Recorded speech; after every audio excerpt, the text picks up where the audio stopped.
4 राज्यांच्या निकालामुळे भाजपाचं मनोबल उंचावलंय तर काँग्रेसला मात्र मोठा धक्का बसलाय। यामुळे या निकालाचे आगामी लोकसभेवर नक्कीच पडसाद उमटणार आहेत। पाहुयात या रिपोर्टमध्ये। 3 राज्यात काँग्रेसचा धुव्वा।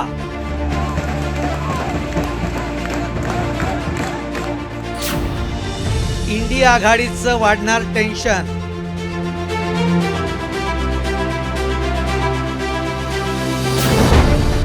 मोदींच्या रथाला इंडिया आघाडी लावणार का लगाम,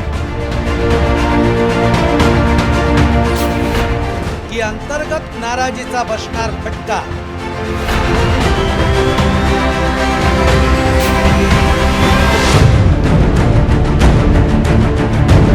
1 सप्टेंबरला मुंबईमध्ये झालेल्या इंडिया आघाडीच्या बैठकीतील या दृश्यानं संपूर्ण देशाचं लक्ष वेधलं होतं। देशातल्या 28 पक्षांनी एकत्र येत भाजप प्रणित एनडीए विरोधात एकत्र निवडणूक लढवण्याचा ठराव मंजूर केला आणि देशभरामध्ये इंडिया आघाडीकडे गांभीर्यानं बघितलं गेलं।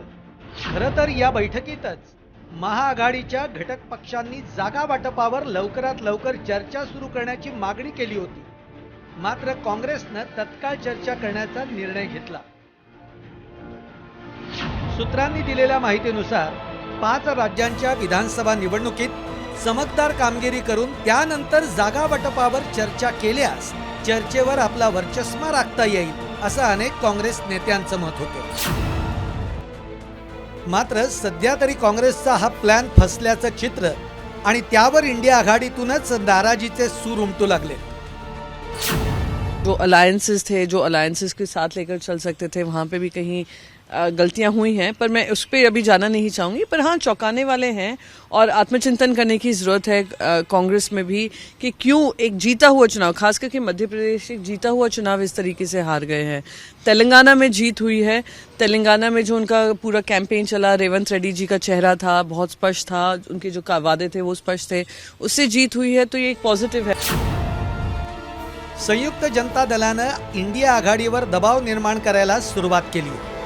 जेडीयूचे सरचिटणीस निखिल मंडल यांनी एक ट्विट करत काँग्रेसवर टीका केली। ते लिहितात, नितीश कुमार हेच इंडिया आघाडीचे सूत्रधार आहेत आणि तेच ही नाव किनाऱ्याला लावू शकतात। इंडिया आघाडीतली ही धुसफूस वाढू नये यासाठी निकालाच्या दिवशीच काँग्रेस अध्यक्ष मल्लिकार्जुन खरगे यांनी विरोधी पक्षांच्या नेत्यांना फोन करून बैठकीचं निमंत्रण दिलं। येत्या मंगळवारी खरगेंच्या घरी इंडिया आघाडीचे नेते या निकालावर मंथन करतील। मला असं वाटत नाही उद्याच्याला मंगळवारी संध्याकाळी 6 वाजता इंडिया आघाडीची बैठक आम्ही बोलवलेली आहे खरगेंच्या घरी, आणि त्या ठिकाणी आम्ही या सगळ्या गोष्टीचा ॲनालिसिस करू। त्याच्यापेक्षा त्या राज्याच्या जाणकार लोकांची फर्स्ट हँड इन्फॉर्मेशन ही आम्हाला घ्यायची, ती आम्ही त्या ठिकाणी घेऊ आणि नंतर आमचा सामुदायिक व्ह्यू काय तो त्या ठिकाणी सांगू। दुसरीकडे इंडिया आघाडीवर खोचक टीका करण्याची संधी सत्ताधाऱ्यांना मिळालेली। या लोकसभेच्या 2024च्या निवडणुकांमध्ये पूर्णपणे इंडिया अलायन्सचं पानिपत होईल आणि 2024ला आतापर्यंतचे सगळे रेकॉर्ड्स मोदीजी तोडतील आणि पुन्हा या देशाचे प्रधानमंत्री होतील।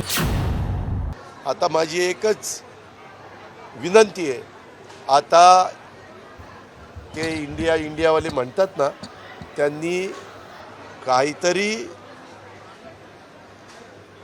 मतपेट्यामध्ये घोटाळा झाला, इलेक्शन म्हणजे ते मशीन असतात ना EVM इलेक्ट्रिक, ते तशा पद्धतीने आता बोलायला कदाचित सुरुवात केली तर आश्चर्य वाटायला नको।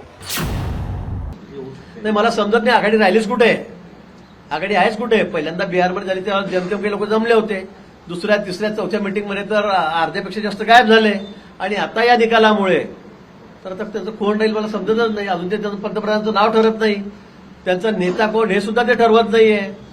आणि आता ते बिहारवाले म्हणत होते मी पंतप्रधान म्हणून, आता त्यांचं भाषण पण ऐकलं असेल परवा विधानसभेमध्ये, त्याच्याबद्दल तर न बोललेलंच बरं। मग असा पंतप्रधान ते स्वीकारणार आहेत का? त्यांचे मित्रपक्ष स्वीकारणार आहेत का? मात्र इंडिया आघाडीवर निकालांचा परिणाम होणार नाही असा विश्वास ठाकरे गटाचे खासदार संजय राऊत यांनी व्यक्त केलाय. काही झालं तरी इंडिया आघाडी मजबूत राहील.